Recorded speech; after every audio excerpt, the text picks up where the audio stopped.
माळ रानांच्या संवर्धनाला बळ. माळ रान म्हणजे ओसाड जमीन नव्हे, तर जैव विविधतेचा अनमोल खजिना. नमस्कार. आपल्या आजूबाजूला पसरलेली गवताळ, मोकळी जमीन आपण अनेकदा सहजपणे ओसाड जमीन समजतो. पण तुम्हाला माहिती आहे का? याच माळ रानांवर अनेक दुर्मिळ वन्यजीवांचे अस्तित्व अवलंबून आहे. मालडोक पक्षी, भारतीय लांडगा, चिंकारा, काळवीट आणि तणमोर यासारख्या वन्यजीवांसाठी माळ रान म्हणजे त्यांचे घर. आणि आता या माळ रानांच्या संवर्धनासाठी एक महत्त्वाचे पाऊल उचलण्यात आले आहे. मंगोलियातील उलानबाटर येथे आयोजित संयुक्त राष्ट्राच्या COP17 या आंतरराष्ट्रीय परिषदेत नैसर्गिक परिसंस्थांच्या संवर्धनासाठी एक महत्त्वाच्या मार्गदर्शिकेचे प्रकाशन करण्यात आले. या उपक्रमामुळे भारतातील, विशेषतः महाराष्ट्रातील माळ रानांकडे पाहण्याचा दृष्टिकोन बदलण्यास मदत होणार आहे. कारण माळ रान म्हणजे केवळ गवत असलेली जमीन नाही, ही एक स्वतंत्र आणि अत्यंत महत्त्वाची नैसर्गिक परिसंस्था आहे. माळ रानांचे खरे महत्त्व काय? माळ रानांमध्ये विशिष्ट प्रकारचे गवत, वनस्पती, पक्षी, सस्तन प्राणी, कीटक आणि सूक्ष्मजीव यांचे गुंतागुंतीचे जग असते. या परिसंस्थेचा संबंध स्थानिक हवामान, पाणी, माती आणि स्थानिक समाजाच्या जीवनाशीही जोडलेला आहे. विशेषतः महाराष्ट्रातील धनगर आणि इतर स्थानिक पशुपालक समुदायांसाठी माळ रानांचे महत्त्व मोठे आहे. त्यांच्या पशुधनासाठी उपलब्ध होणारा चारा आणि पारंपरिक उपजीविका या परिसंस्थेशी जोडलेल्या आहेत. म्हणूनच माळ रानांचे संरक्षण म्हणजे केवळ वन्यजीवांचे संरक्षण नाही, ते स्थानिक समाज, पशुपालन आणि पर्यावरण यांचेही संरक्षण आहे. मालढोक सारख्या दुर्मिळ पक्ष्यांसाठी आशेचा किरण. महाराष्ट्राच्या माळ रानांवर आढळणारा माळढोक हा अत्यंत महत्त्वाचा आणि संकटग्रस्त पक्षी आहे. त्याच्या अस्तित्वासाठी विस्तीर्ण, मोकळी गवताळ, अधिवास क्षेत्रे आवश्यक आहेत.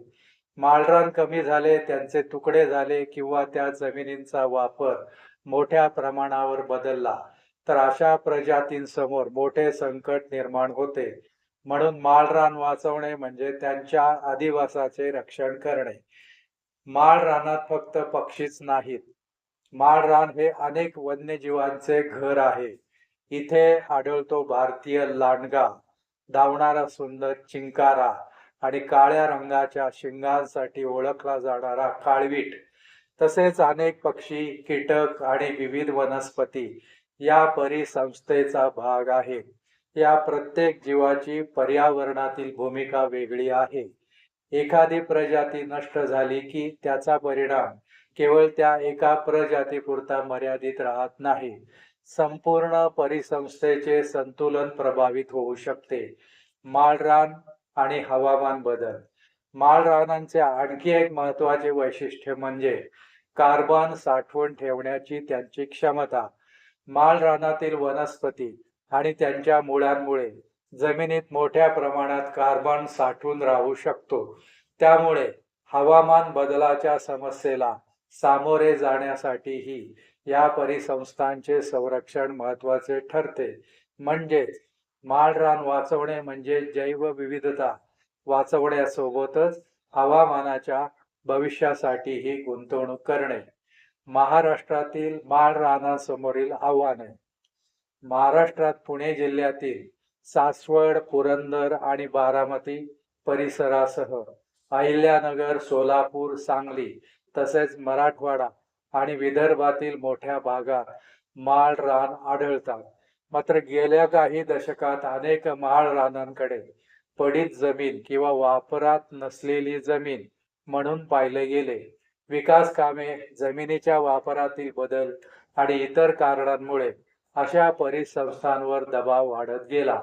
काही ठिकाणी माळ रानांचे क्षेत्र कमी झाले, त्यांचे तुकडे झाले आणि त्यासोबत जैव विविधतेलाही धोका निर्माण झाला. मग मार्गदर्शिका काय सांगते? नैसर्गिक परिसंस्थांचे शास्त्रीय पद्धतीने संवर्धन आणि पुनरुज्जीवन करण्यासाठी ही मार्गदर्शिका महत्वाची ठरू शकते. माळ रानांकडे केवळ पडीक जमीन म्हणून न पाहता एक स्वतंत्र नैसर्गिक परिसंस्था म्हणून पाहण्याची गरज आहे. त्यातील जैवविविधता समजून घेणे, स्थानिक समुदायांचा सहभाग वाढवणे, वन्यजीवांचे अधिवास सुरक्षित ठेवणे आणि जमिनीचे योग्य व्यवस्थापन करणे या सर्व बाबींवर भर देणे आवश्यक आहे. विकास आणि पर्यावरण यांचा समतोल. विकास आवश्यक आहे. रस्ते, घरे, उद्योग आणि पायाभूत सुविधा यांचीही गरज आहे. पण विकास करताना एखाद्या नैसर्गिक परिसंस्थेचे महत्त्व दुर्लक्षित झाले तर त्याची किंमत भविष्यात मोजावी लागू शकते. म्हणूनच प्रश्न विकास थांबवण्याचा नाही, तर विकास आणि निसर्ग संवर्धन यांच्यात योग्य समतोल साधण्याचा आहे. माळ रान वाचवण्यासाठी आपण काय करू शकतो? सर्वप्रथम एक गोष्ट लक्षात ठेवूया. प्रत्येक मोकळी जमीन ओसाड नसते. एखाद्या परिसरात कोणत्या वनस्पती आणि प्रजाती आहेत, त्याची पर्यावरणीय भूमिका काय आहे हे समजून घेणे महत्त्वाचे आहे. स्थानिक पातळीवर माळ रानांचे दस्तऐवजीकरण करणे, जैवविविधतेची नोंद ठेवणे, स्थानिक पशुपालक आणि ग्रामस्थांना संवर्धनाच्या प्रक्रियेत सहभागी करून घेणे आणि वैज्ञानिक पद्धतीने व्यवस्थापन करणे ही पुढची दिशा असू शकते. एकेकाळी दुर्लक्षित वाटणारे माळरान आज आपल्याला एक महत्त्वाचा संदेश देत आहे. निसर्गाचा प्रत्येक भाग महत्त्वाचा असतो. जंगल महत्त्वाचे आहे, नद्या महत्त्वाच्या आहेत, समुद्र महत्त्वाचा आहे आणि त्याचप्रमाणे माळरान हे तितकेच महत्त्वाचे आहे. कारण या गवताच्या पात्यांमध्ये अनेक जीवांचे भविष्य दडलेले आहे. माळढोकाचे अस्तित्व, काळविटाची धाव, चिंकाराचा अधिवास, लांडग्यांचे नैसर्गिक जग आणि स्थानिक समाजाची उपजीविका या सगळ्यांना जोडणारी कडी म्हणजे माळरान.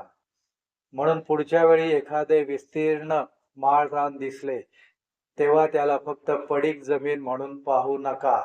कदाचित त्या शांत दिसणाऱ्या गवतामध्ये एक संपूर्ण जैव विविधतेचे विश्व दडलेले असेल. माळरान वाचवा, जैव विविधता वाचवा आणि भविष्यासाठी निसर्गाचा हा अनमोल वारसा जपा. हा व्हिडिओ आवडला असेल तर लाईक करा, शेअर करा आणि चॅनलला सबस्क्राईब करा. पुन्हा भेटूया अशाच एका महत्त्वाच्या पर्यावरण विषयक विषयासह. धन्यवाद.